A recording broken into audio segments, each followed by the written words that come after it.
Sahel is a land of encounters, the end of one world and the beginning of another, the narrow belt that closes the gates of the desert and opens the heart of the savannah, which heralds the jungles of Africa.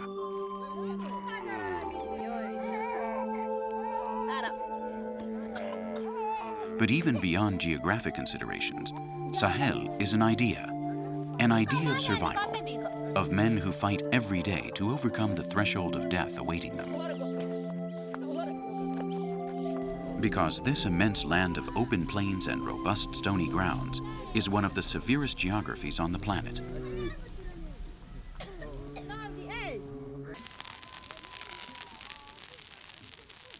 Surviving in Sahel is an exercise anchored to life, an invitation to optimism, the palpable demonstration of being and existing, participation in the perverse game of living. It's just a question of talent. Sahel, the wounded frontier, beholds a handful of stories about these men and women who inhabit the Sahel Strip from the shores of the Atlantic Ocean in Mauritania to the shores of the Red Sea in the Gulf of Aden.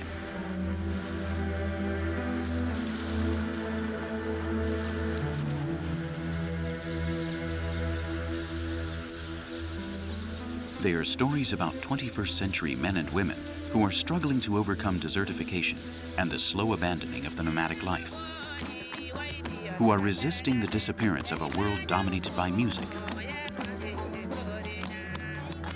by genies who inhabit the depths of the rivers, by ancestral architectural forms, by art.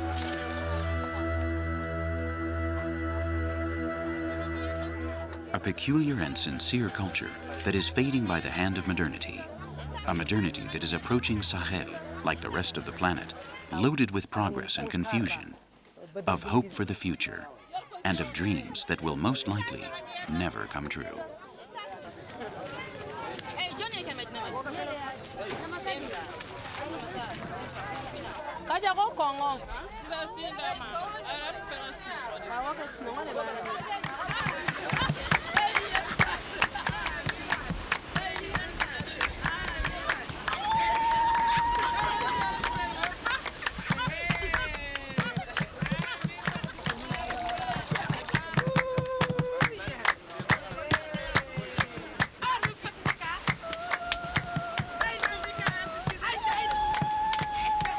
It's not a coincidence that Africa bears the name of a woman.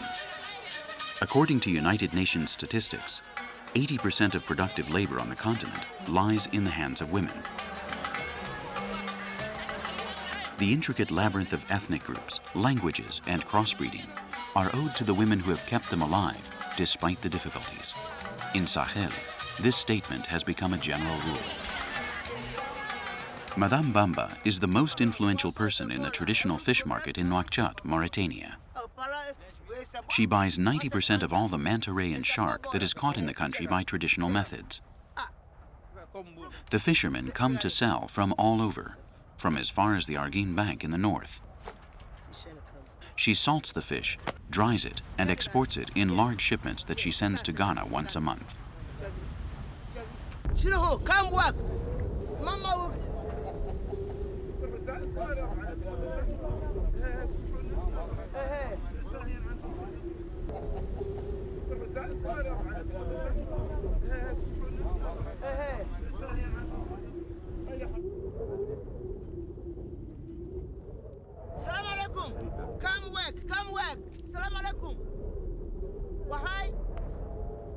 My husband lives in Ghana. He's very old.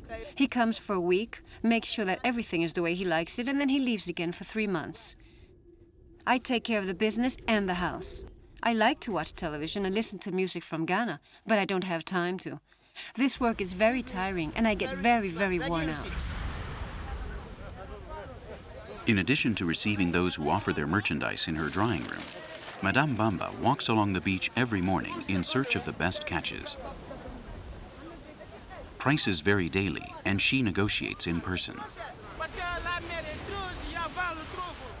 80% of the jobs that come from the sea in Mauritania have their origin in traditional fishing. With her exports to Ghana, Madame Bamba alone creates work for 500 people. Around her and the hundreds of women who work on the beach, a series of small interrelated jobs are being done that give life to this market.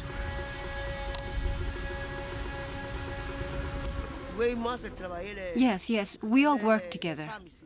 The women and the fishermen. When somebody needs help, the rest of us go and help. Before, no one salted the fish here. I was the first person to do so, and I have taught everyone who now works with me.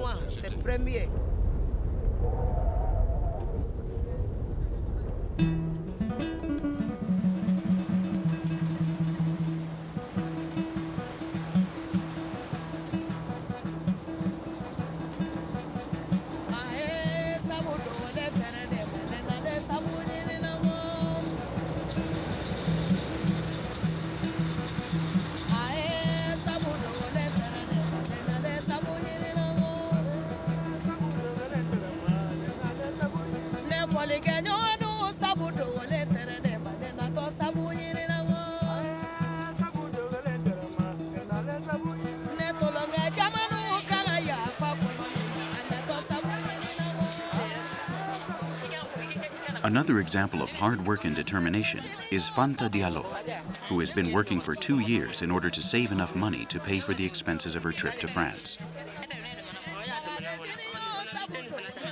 She's a law student, and her dream is to study in Europe.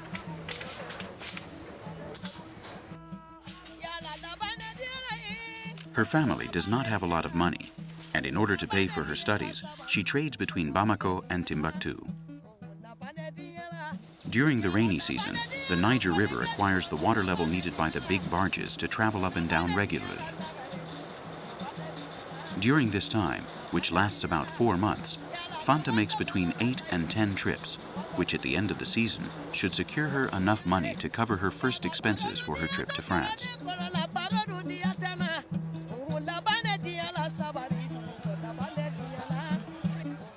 She wants to finish college and return to her country in order to fight for women's rights in Mali.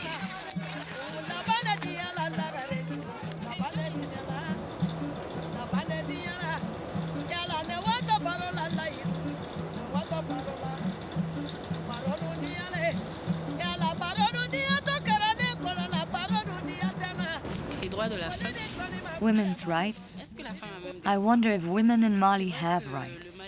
It is true that Mali has signed the international conventions in favor of equality between men and women, but honestly, the situation is different. In Mali, rights are created to suit men. They are the ones that have all the power, and women are behind them. They monopolize everything. That is where we really are. Aside from Fanta, there are hundreds of other women who travel the river daily. It's a common scene that has repeated itself on the Niger since man can remember. Women have taken care of the small trade business, buying here and selling there on a traveling merry-go-round up and down the river. Independent women travel with merchandise and children, surviving with everything on their backs in a non-stop nomadic lifestyle.